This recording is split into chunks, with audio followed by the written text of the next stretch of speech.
बुझली ये पैट जो हमारा सगर के तू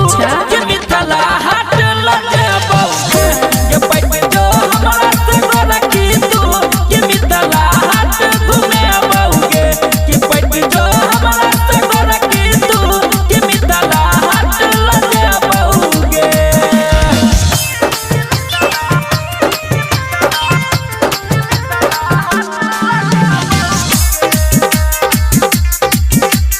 डीजी विकास बेतिया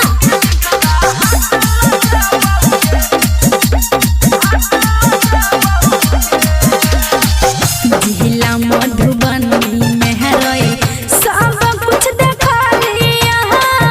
रहा जयनगर में रहे 4 दिन रहा लिया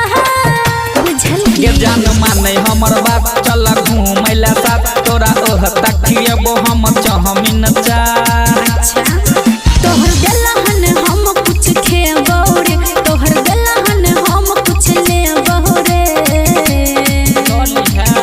ये पैट जो हमारा सगर के तू के मिथला हाट लगे बहुगे ये पैट जो हमारा सगर के तू के मिथला हाट घूमे बहुगे ये पैट जो हमारा सगर के तू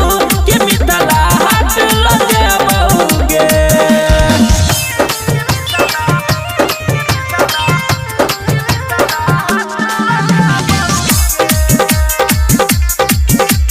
डीजी विकास बेतिया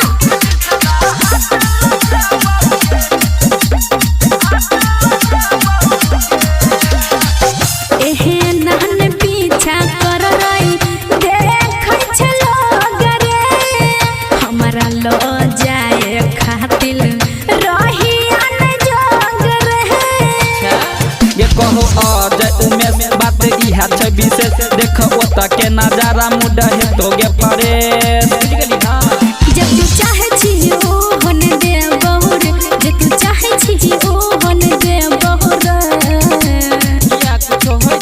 ये पैट जो हमारा सगर के तू के मिथला हाट लगे बहुगे ये पैट जो हमारा सगर के तू के मिथला हाट घूमे बहुगे ये पैट जो हमारा सगर के तू के मिथला हाट लगे बहुगे तैयार रहिया आबै छी हम नजब तोरा संग